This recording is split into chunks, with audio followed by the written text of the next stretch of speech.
I've been thinking about how often when we think about compassion, we imagine that we're caring for the suffering of people who maybe have been hurt by others or kind of hurt by natural causes, things happening in the world.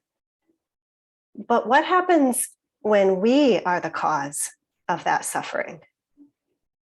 Jay talked on Monday about some moments, when she kind of cringes thinking about things she's done, and to reflect on what it's like for us when we really blow it, learning from our failures.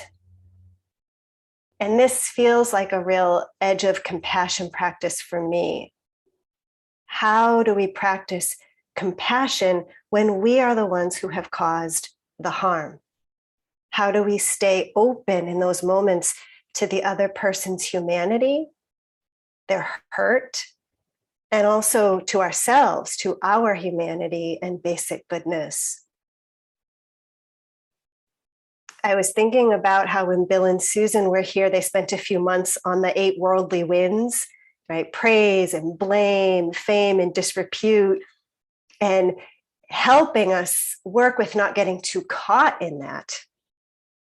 But sometimes we really need to turn toward and acknowledge the harm that we have done. And so think about times maybe when you have been hurt by someone and have tried to communicate that in some way. And times when that hurt was really understood and heard in the way that you needed. And times when it absolutely was not. And to me, my sense is that those second times when we try to say this really hurt and it isn't really met, that those are some of the deepest wounds that we carry. And so we really have an opportunity when someone lets us know that something we did hurt them, we have an opportunity to practice compassion and wisdom. And yet, I think this is often a time when we really struggle. I really struggle. And we can get reactive and fall into patterns of selfing.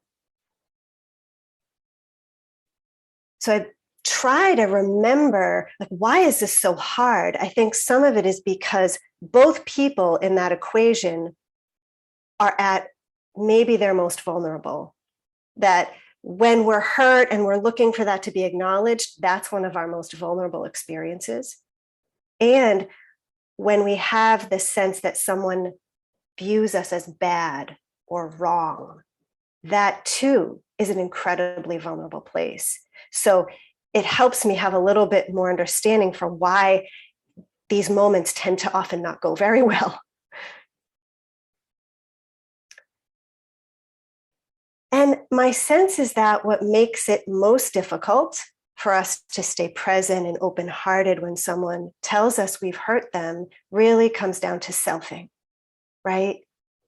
This ego that we protect and try to shore up, this sense of separate, solid self, and our identification with that, not wanting to be seen as bad, wanting to be seen as a good person, and how that's understandable, but that can block our openness to really hearing this person's hurt, right? This shoring up of me and mine creates a disconnect.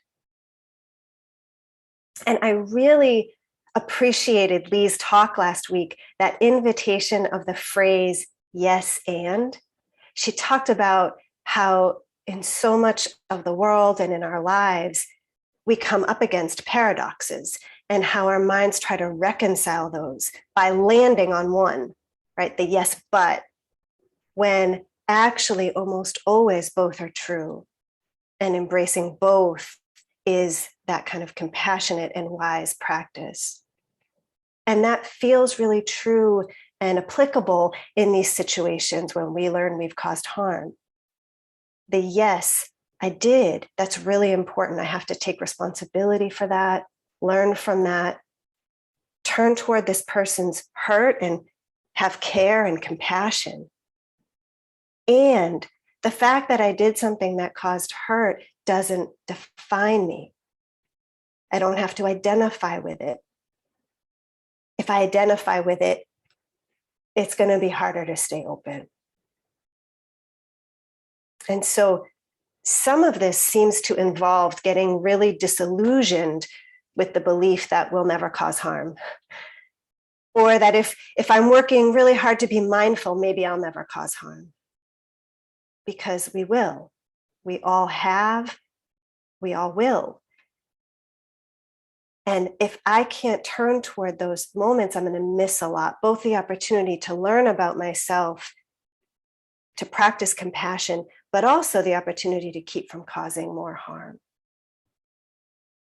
And I was thinking, it feels actually very similar to turning toward a feeling or thought in meditation and getting a relationship with it. Like sleepiness, rage, or grief that comes up in meditation. Sometimes parts of us see that and just want to get rid of it. I don't want a relationship with it. Doesn't fit with who I want to be. Doesn't make me feel like a Buddha. Buddhas don't get sleepy or rageful. And we've been learning how to slow that down and kind of welcome. All parts are welcome. This is all, we have to have a relationship with everything. And I think the same is true when people come to us and say, you know, that really hurt. That our minds will try to find a way to turn away from it, to protect us, get caught in the story. And if we can keep turning toward that and recognizing we do that, we may have a chance of not getting caught in our habitual defenses, whatever form that takes, like a defensiveness, dismissal, a shame spiral.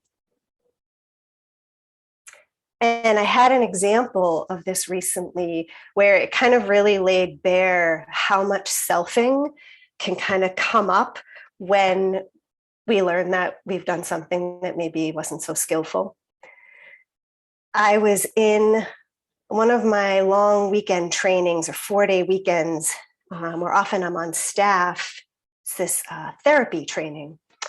And it's very long, wonderful, but exhausting, emotional weekends. There's not a lot of breaks. Participants are exhausted. Staff is exhausted. And it was the last day, and I had been holding a lot of space for people, right? Listening and meeting with people during breaks and helping them process things. And there was this wonderful sort of feedback loop where the person that I really want to be was being reflected back to me. So people were appreciating my presence and my compassion and my listening. And that felt really good to me and made me feel like, yeah, this is who I am. This is great. And there was this teeny little break, and I ran into the kitchen to grab something to eat, grabbed a piece of bread, was looking for something to put on it. And we have these teeny little Bon Maman jams. They come out with a range of flavors that they never make, only once a year. And my partner had set aside 2 that she really wanted to try. I bet you can maybe see where this is going.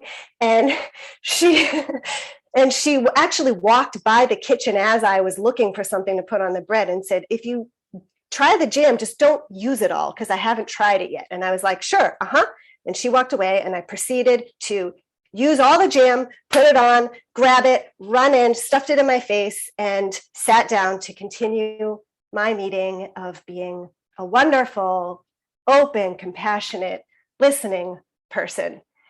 And I get a text like, did you really just eat all of my effing jam? Like, I can't believe you just did that. And it was like, oh, I totally did. I totally did. And it sounds really easy. You know, usually life doesn't hand us such simple, clear examples of doing something wrong. You know, someone asks you not to do something, you do that thing. It's pretty clear that I was in the wrong. And I could see that. And I knew, you know, I could apologize. My edge is often that I fall into the shame spiral. You know, I'm so terrible, I'm the worst. And then she kind of has to take care of me. And that really isn't that isn't really compassionate. And so I was aware of that and like, okay, I just really need to apologize flat out and see if there's anything I can do to make up for this. That was just a really crappy thing. I noticed though that I was having a reaction. Not that I was in denial of what I did, but that I didn't want to be the person who ate the jam. I didn't want to be the person who didn't listen to their partner's request. I wanted to be the person that everyone was appreciating and loving in this training. And I realized, my whole sense of self is built on caring for others and being compassionate. And so here it is kind of built up and reinforced with some glue and tape by my feedback. And then this happens, and it felt like that fragile self was going to come just crashing down. And I wanted to defend it. And that energy can really keep us from turning toward what we need to turn toward, I think. Because once I was able to slow that down a little bit, not only was I able to acknowledge, actually, I am that person who listens. This is yes, and I am the person who can be so mindless in a moment and focused on my own stuff that I absolutely don't listen. I have the capacity to be both in any moment.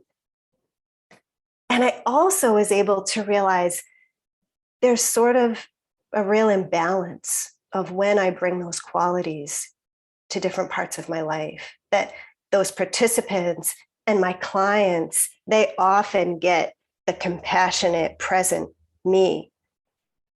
And my partner usually gets the exhausted, spaced out, rushing around, don't have time for it, me. So much selfing to protect this idea of this self that we want to be can make it really hard to look at the ways we actually are, not with judgment, but with responsibility, accountability, and clarity, and a willingness to not turn away. And that any moment when greed, hatred, or ignorance comes in, I can cause harm. It's so easy. It happens so quickly. And I really want to have that sensitivity and courage and humility to turn toward it and not identify with it. Let go of the story that I'm bad and stay with the pain of that person. And so this yes and, right? We are all beings who have been hurt. We are all beings who have caused hurt. And then, yes, we cause hurt. And as Bill often says, I hear him right now, yeah, I'm still a good person. Trusting our basic goodness. And oh my goodness. So Thich Nhat Hanh, the book is over there. Maybe I'll just say what he says.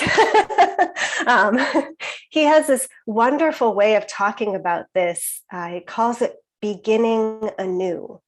Beginning anew, when we realize we've caused harm, not getting stuck in it and stuck in the shame and identification, but actually recognizing that each moment is a new one and we can recommit and learn and grow. And that feels really important. So I wanted to end with this poem by Izumi Shikibu. Watching the moon at midnight, solitary, mid-sky, I knew myself completely, no part left out. So thank you for your attention.